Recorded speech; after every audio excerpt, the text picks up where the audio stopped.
UP के आगरा में थाना अशनेरा के हसेला गांव में ग्राम समाज की जमीन को लेकर लाठी डंडे चल गए और तो और यहां सरकारी जमीन को हथियाने के लिए लॉकडाउन और धारा 144 का भी उल्लंघन कर डाला। बता दें कि ओमवीर पुत्र जवाहर पक्ष ने काफी समय से सरकारी जमीन पर कब्जा कर रखा था, जिसकी शिकायत विधवा महिला वीरमती द्वारा तहसीलदार किरावली से की गई थी, जिसके बाद उस जमीन को लेकर दबंगों के चंगुल से राजस्व टीम ने खाली करा दिया था। लेकिन दोबारा उसी जमीन पर दबंग ओमवीर पक्ष ने कब्जा कर लिया, जिससे महिला के घर आने जाने का रास्ता बंद हो गया। जब इसकी शिकायत दोबारा महिला ने की तो करीब 2 दर्जन से ज्यादा ओमवीर पक्ष के लोगों ने इकट्ठा होकर महिला और महिला के देवर, बेटी और छोटे से बेटे को लाठी डंडे से बुरी तरह से पीटकर जख्मी कर दिया। पीड़ित पक्ष की शिकायत पर थाना अशनेरा पुलिस पहुंची और दोनों पक्षों को थाने आने के लिए बोलकर वहां से वापस आ गए। लेकिन इसी बीच पीड़ित परिवार को दबंगों ने दोबारा गांव में ही फिर से मारना शुरू कर दिया। पुलिस को फिर बुलाया गया, तब जाकर पीड़ित परिवार थाना पहुंच पाया, जिसके बाद थाना प्रभारी के मुताबिक दोनों पक्षों से तहरीर ले ली गई है और आगे की कार्रवाई शुरू कर दी गई है। कोविड-19 महामारी की चेन को तोड़ने के लिए जहां स्वास्थ्य विभाग अपनी जान की परवाह किए बिना लोगों के इलाज में जुटा है, तो वहीं कुछ शरारती तत्व उनके साथ मारपीट करने से बाज नहीं आ रहे हैं। ऐसा एक मामला हरियाणा में फरीदाबाद के सेक्टर 62 आशियाना फ्लैट में देखने को मिला, जहां स्वास्थ्य विभाग की टीम से आशा वर्कर वहां पर लोगों के स्वास्थ्य का सर्वे करने के लिए गई थी। लेकिन उनका सहयोग तो दूर, उनके साथ न केवल गाली गलौज की गई बल्कि उनके साथ मारपीट भी शुरू कर दी गई, जिसकी सूचना आशा वर्कर ने अपने सीनियर अधिकारी और पुलिस को दी। सूचना पाकर पुलिस मौके पर पहुंची तो आरोपियों ने उल्टा पुलिस पर भी हमला कर दिया। इस घटना में पुलिस और आशा वर्कर गंभीर रूप से घायल हुए हैं, जिन्हें बल्लभगढ़ के एम्स हॉस्पिटल में इलाज के लिए भर्ती कराया गया है। फिलहाल पुलिस ने मामला दर्ज कर उचित कार्रवाई की बात कही है। मैं आशा वर्कर रेखा शर्मा हूँ। सेक्टर 62 आशियाने में सर्वे करने आई थी।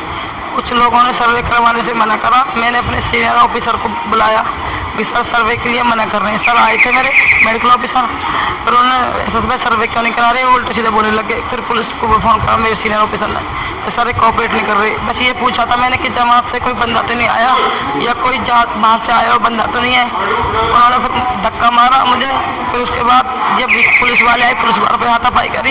ये देखो पूरा मामला तो ये था कि अभी 1-2 दिन पहले भी ये सर्वे करने गई थी। वहाँ पे कुछ लोगों ने इन्हें सर्वे के लिए मना कर दिया कि भाई हम सर्वे नहीं करने देंगे, और इस पे उन्होंने कहा भी कि भाई हम सरकार के मुलाजिम हैं, हमें सरकार की तरफ से भेजा गया है, और उन्होंने सर्वे करने के लिए इनकार कर दिया। फिर डॉक्टर से कंप्लेंट की गई, डॉक्टर ने भी कोई खास मतलब उस पर रिएक्शन नहीं लिया। तो इसके बाद आज डॉक्टर और 2 पुलिस वाले साथ में गए इनके साथ, तो उन्होंने जब भी मतलब बदतमीजी से बात करी और हाथापाई करने की कोशिश करी। हम सुभाष कॉलोनी में पेट्रोलिंग पे थे आज, तो हमारे पास वीटी आई कि आशा वर्कर के साथ झगड़ा हो रहा आशियाने में। तो मैं एसएचओ मोबाइल पे था, हम गाड़ी लेकर वहाँ पे पहुँचे तो आशा वर्कर ने जिन्होंने आशा वर्कर के साथ बदतमीजी की थी उनके घर पे गए। हम घर के बाहर ही वो लोग सारे मौजूद थे और हमारे सामने भी बदतमीजी से बोल रहे थे। हमने उसे समझाने का प्रयत्न किया, लेकिन थोड़ी देर में वो काफ़ी लोग एकत्रित हो गए और हाथापाई करके वहाँ से भगा दिया। हाँ जी, मेरे पास अभी आया है, पुलिस से लेके आई है मेरे पास। तो उसमें एक हमारी आशा वर्कर है, वो सर्वे करने गए थे सेक्टर 62 आशियाना के अंदर। तो वहाँ पे उन्होंने इनके मारपीट की है और कुछ कोई इन्फॉर्मेशन देने से मना कर दिया इन लोगों को। फिर इनको प्रोटेक्शन के लिए पुलिस वहाँ पे गई तो पुलिस के हाथ इन्होंने मारपिटाई की है। तो मेरे पास 2 आए हैं, एक तो रेखा शर्मा है जो आशा वर्कर है हमारी, और दूसरा एक पुलिस पर्सन सोम प्रकाश जो एएसआई है। इस बार रमजान के कोरोना लॉकडाउन में शुरू होने को देखते हुए यूपी में संभल के दीनी उलेमाओं ने देश के तमाम मुसलमानों से भारत सरकार द्वारा लगाए गए लॉकडाउन का पूरी तरह से पालन करने का आह्वान करते हुए कहा है कि रोजे और नमाज तमाम मुसलमानों के लिए फर्ज है, जिसे किसी भी सामान्य अवस्था में किसी भी मुसलमान को छोड़ने की गुंजाइश नहीं बनती। लेकिन हमें इस कोरोना जैसी महामारी की मुश्किल घड़ी में सरकार के आदेशों के मुताबिक ही इबादत करनी चाहिए। और आज जो ये मीटिंग रखी गई है रमज़ान मुबारक के पेश नज़र, उसमें सबसे पहले ये अपील की जा रही है कि रमज़ान मुबारक के महीने के अंदर हम लोग जो भी इबादत का एहतिमाम करते हैं मैं स्पेशली ये अपील कर रहा हूँ, रिक्वेस्ट कर रहा हूँ कि सभी लोग अपने अपने घरों में ही सूरह तरावी के नाम से जो अलम तरा से पढ़ी जाती हैं, वो लोग अपने अपने घरों में ही अपने बच्चों को लेकर, अपनी फैमिली को लेकर अपने अपने घरों में ही इस नमाज को अदा करें। घरों से निकलने की ज़रूरत इसमें नहीं है। और जो मसाजिद हैं, अइम्मा हज़रात जैसे अभी तक करते चले आ रहे हैं, मैं फिर उनसे इस बात की अपील कर रहा हूँ कि माह मुबारक के अंदर भी तरावी की नमाज के अंदर स्पेशली तौर पर सिर्फ अइम्मा हज़रात और मसाजिद के जो खिदमतगार हैं उन्हीं को नमाज अदा कराएं और घर से निकलने की ज़रूरत नहीं है। और मुस्लिम समुदाय के लोग जब अपने घरों से सामान लेने के लिए, इफ्तारी के लिए या शहरी का सामान लेने के लिए घर से निकलें तो घर से निकलते से पहले ही अपने हाथों को धो लें, और जब सामान लेकर घर वापस आएँ तब भी अपने हाथ मुंह को धो लें। यूपी के संभल में सरकारी खाद्यान्न वितरण के दौरान जिनकी ड्यूटी पर्यवेक्षण अधिकारी और नोडल अधिकारी के रूप में राशन वितरण में लगाई गई थी, उनमें लापरवाही बरतने पर 6 अधिकारी और 8 कर्मियों से डीएम ने नोटिस देकर जवाब मांगा है। बता दें कि राशन की 14 दुकानों पर लापरवाही के चलते पूर्ति से कम राशन देने पर दुकानों को भी निलंबित किया गया है। यूपी में बिजनौर के नजीबाबाद चौकी प्रभारी पवन कुमार ने एसपी संजीव त्यागी के सौजन्य से कोरोना वायरस से जंग लड़ने के लिए एक सैनिटाइजर टनल का निर्माण किया है, जिसको लेकर क्षेत्रवासियों में खुशी का माहौल देखने को मिला, जिसको लेकर प्रशासन के आला अधिकारियों और क्षेत्रवासियों ने एसआई पवन कुमार की तारीफ की। आपको बता दें, इस दौरान एसपी सिटी और पुलिस के आला अधिकारियों ने सैनिटाइजर टनल मशीन का उद्घाटन किया। ये जो अभी कोरोना महामारी फैली हुई है, इससे निपटने के लिए ये जो सैनिटाइज़र बनाया गया, टनल बनाई गई है, इससे आम लोगों को बहुत फ़ायदा होगा।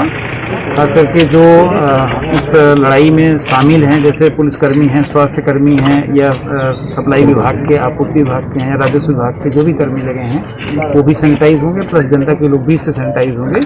निश्चित रूप से जो ये महामारी फैलने में रोकने में मदद मिलेगी। बहुत अच्छा प्रयास है। यूपी में झांसी के मोठ में रहने वाला मनमोहन जिला जालौन के आटा में लेखपाल है, जिसकी अपने घर जाते वक्त रास्ते में मोठ के समथर चौराहे पर वाहन चेकिंग के दौरान एक दरोगा से झड़प हो गई। लेखपाल का आरोप है कि दरोगा ने उसके साथ मारपीट की और अभद्रता करते हुए वहां से भगा दिया। लेखपाल ने इसकी सूचना अन्य साथियों को भी दी और सभी एकजुट होकर मोठ तहसील परिसर में ही धरने पर बैठ गए। वहीं इसकी जानकारी होते ही क्षेत्र अधिकारी मोठ पहुंचे और दरोगा के खिलाफ कार्रवाई करने और मामले की जांच किए जाने का आश्वासन दिया। हम देश से लौट रहे थे, यहाँ समता चौराहे पर, यहाँ पर साहब ने कहा एसपी साहब आ रहे हैं, एसपी साहब आइए। हम गए, हम 10 मिनट गए, एसपी साहब एडीएम साहब साथ में निकल गए। इसके बाद जब निकल जाए तो एक पुलिस वाले बोले हाँ ठीक है निकल जाओ। एक दरोगा जी वहाँ खड़े तो पेट कलर मार दिए।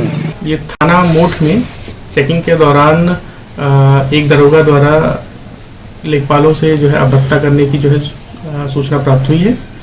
इस संबंध में जो है प्रार्थना पत्र प्राप्त हुआ है, जांच की जा रही है और जो संबंधित दरोगा है उसके विरुद्ध विधिक कार्रवाई की जाएगी।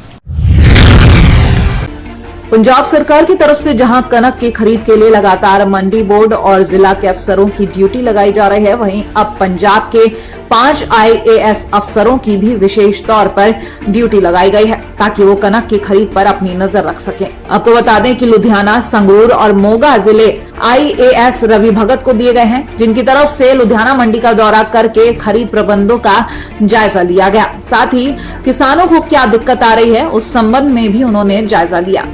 गवर्नमेंट वालों साड़ी ड्यूटी लगाई गई सी ਵੱਖ-ਵੱਖ अफसरां दी कि मंडियों में जाके देखी जाए कि जी प्रोक्योरमेंट हैगी है वो ठीक हो रही है नहीं हो रही, लिफ्टिंग के बारे भी जानकारी दी जाए, फीडबैक गवर्नमेंट में दिता जाए। तो असी 5 IAS ऑफिसर्स हैं जो अलग अलग मंडियां जा रहे हैं। मैंने जो ड्यूटी सौंपी गई सी वो लुधियाने की, मोगा की और संगरूर की दी गई सी। लुधियाना और मोगा मैं अज किया है तो संगरूर कल मंडियों का दौरा किया जाएगा। तो साढ़े टोटल जोड़े है 4000 के करीब सेंटर है जो मंडी बोर्ड वालों चलाए जा रहे हैं और हुण तक असी 24 लाख मीट्रिक टन जी आमद साढ़े आ गई है जी खरीद की गई हैगी है। सैनिटाइजर के और सोशल डिस्टेंसिंग के असी खास ध्यान रख रहे हैं क्योंकि असी GOGs भी लगाए जो एक्स सर्विसमैन है आर्मी के वो लगाए हैं ताकि वो भी सोशल डिस्टेंसिंग जी मंडियां में देख सकन और सानू फीडबैक देख सकन। पंजाब में फाजिलका की राधा स्वामी कॉलोनी में आशु नाम के 25 वर्षीय युवक ने कुछ लोगों की धमकियों से तंग आकर सल्फास खा ली, जिसके बाद उसे तुरंत फाजिलका सिविल अस्पताल में रात में ही लाया गया, जहां से उसे फरीदकोट मेडिकल कॉलेज रेफर कर दिया गया, जहां सुबह में उसकी मौत हो गई। युवक ने फाजिलका सिविल अस्पताल में इलाज के दौरान अपने बयानों में 5 लोगों के नाम लिखवाए हैं जो उसको लगातार जान से मारने की धमकियां दे रहे थे, जिससे तंग आकर उसने आत्महत्या कर ली। इस मामले पर पुलिस ने युवक के बयानों के आधार पर 5 लोगों के खिलाफ अधीन धारा 306 के तहत मामला दर्ज किया है।